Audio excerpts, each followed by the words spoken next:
이번 계엄 사태 곳곳에서 현역 관료나 군인이 아닌 이 민간인들이 개입한 흔적들이 드러나서 적지 않은 국민들한테 충격을 주고 있습니다. 이른바 햄버거집 회동의 중심에서 계엄의 막후 설계자다 이런 의혹까지 받고 있는 인물이 바로 노상원 전 정보사령관인데요. 언론 취재를 통해서 안산보살이라는 별칭이 있을 정도로 유명세를 얻으면서 점술가로 활동했다 이런 사실이 알려져서 충격을 줬습니다. 노 전 사령관 지난 18일 구속이 됐고요. 지금 경찰 특수단에서 집중 조사를 받고 있는데 그가 이 역술 또는 점성 측면에서 계엄 선포 날짜를 점지해 준 게 아니냐 이런 의혹을 살 수 있는 진술 내용이 오늘 조선일보를 통해서 보도가 돼서 눈길을 끌었습니다. 네, 말씀하신 대로 노 전 사령관 민간인 신분임에도 현역 군인들에게 계엄 관련 지시를 하는 등 김용현 전 국방장관과 사전에 계엄 기획했다는 의혹을 받고 있는 인물인데요. 조선일보 보도에 따르면 노상원 전 정보사령관은 경찰 특수단 조사에서 계엄 두세 달 전쯤 김용현 당시 장관에게 윤석열 대통령은 올해 운이 트이니까 이 시기 놓치면 안 된다고 조언했고 김 전 장관이 이 말에 기뻐했다는 취지로 진술한 걸로 전해졌습니다.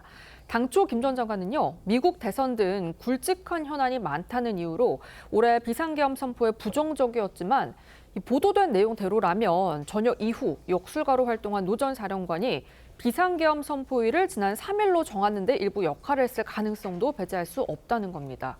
조선일보에 따르면 노 전 사령관은 이런 조언 내용에 대해 윤 대통령 사주팔자와 관상을 근거로 했다면서 경찰에 태연하게 진술한 걸로 전해졌습니다. 민간인 노 전 사령관이 계엄 전후 이 군 작전의 기획과 실행에 깊숙이 관여했을 것으로 보이는 정황 또 있습니다. 중앙일보는요, 이 계엄 당일 그러니까 3일 이른 아침 김용현 전 국방장관 공간에 보안 손님, 그러니까 비밀리에 방문한 이 노 전 사령관이 김 전 장관과 20-30분가량 회동했다라고 보도를 했는데요. 공수처 수사 과정에서 김 전 장관의 집사 역할을 한 것으로 알려진 이 양모 씨를 통해서 나온 진술인 것으로 전해졌습니다. 양 씨는 이 김 전 장관과 회동이 끝난 뒤에 노 전 사령관을 차에 태워서 한남동 인근에 내려줬다는 그런 취지의 진술을 했다고도 하는데요. 계엄 당일 김 전 장관의 공간에 보안 손님으로 방문한 정황이 드러나면서 이 계엄과 관련한 이야기가 오갔을 거다 이런 이제 추측들이 나오는 겁니다.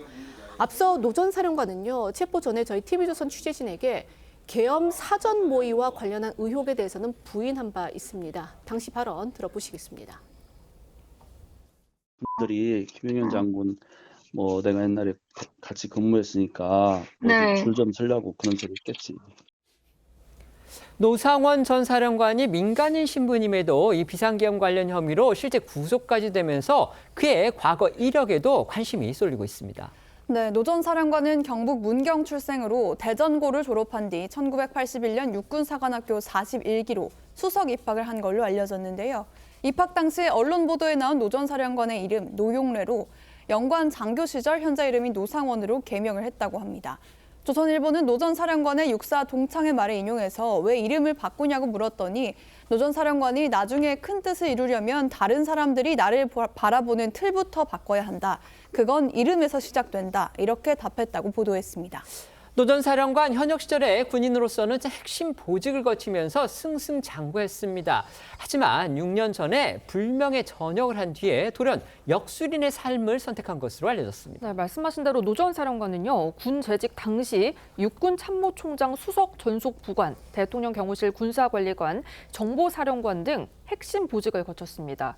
하지만 6년 전 국군의 날에 여군 교육생을 성추행한 사건으로 징역형 선고받아서 육군 정보학교장을 마지막으로 군복을 벗었는데요. 현역 시절부터 사주, 명리, 관상 등 역술에 관심이 높았던 걸로 알려진 노 전 사령관은 불명예 전역 이후 재취업에 어려움을 겪자 역술 분야에 더 심취하게 된 걸로 보이는데 노 전 사령관은 아기보살로 불리는 여성 무속인 2명과 계엄 당시에도 점집 함께 운영하고 있었습니다. 다만 노 전 사령관 본인이 무속인들처럼 신점을 받는지는 확인되지 않았는데요. 이 점집은 노 전 사령관이 이번 계엄에 깊숙이 관여했다는 의혹이 불거지면서 현재 문을 닫았고요. 창문에 걸려있던 아기보살 현수막도 철거된 걸로 전해졌습니다. 관련해 점집 주변 상인들의 이야기 들어보시죠. 선생님이 철학인데 혼자 공부하고 그래요? 그랬던 그런 기억은 나요. 가면 선착순이야. 앉아있다가 보는 거야. 한번 열면 순서 또 기다리면서 나갔다가 오신 거. 국민이라 꼬장꼬장하다. 올해는 한 왔었나? 네, 노 전 사령관 경찰 조사를 받던 중 역술인의 면모를 보여 경찰들을 당혹스럽게 만들기도 했다는데요. 조선일보 보도에 따르면 경찰 수사관들한테 관상이 좋다거나 이름이 뭐냐는 등 역술인처럼 관상과 사주를 파악하려는 듯한 시도를 해서 경찰들이 이런 질문 무시했다고 합니다. 경찰이 바로 이 점집에서 비상계엄의 계획이 담겨진 노 전 사령관의 수첩을 또 확보했다고 합니다. 네, 이 보도 내용을 종합해 보면 노 전 사령관의 수첩에는 이 계엄 선포 당일인 지난 3일 국회와 선관위에 파견할 이 군 병력 배치 장소 그리고 구체적인 병력 이동 시나리오가 담겨 있는 것으로 전해졌습니다. 오늘 경찰 특수단 관계자는 기자들과 만나서 이 수첩에는 NLL, 그러니까 북방 한계선에서 북의 공격을 유도라는 표현이 발견이 됐고 경찰은 이를 토대로 해서 오해한죄, 그러니까 이 북한과의 군사 충돌을 유도해서 내란을 시도하려 한 그 혐의에 대한 수사도 진행하고 있다고 밝혔습니다. 이 손바닥 크기의 60에서 한 70쪽가량의 수첩에는요. 국회 봉쇄, 정치인, 언론인, 종교인, 노조, 판사, 공무원 등이 적혀 있었고요. 이들을 수거하라는 그런 표현도 담겨 있었다고 합니다. 특히 NLN에서 이 북측의 공격을 유도한다는 내용은 실제 실행 계획이었는지 아니면 단순히 기록 차원에서 작성이 된 것인지 여기는 이제 추가 수사를 통해서 규명할 것으로 보이는데요.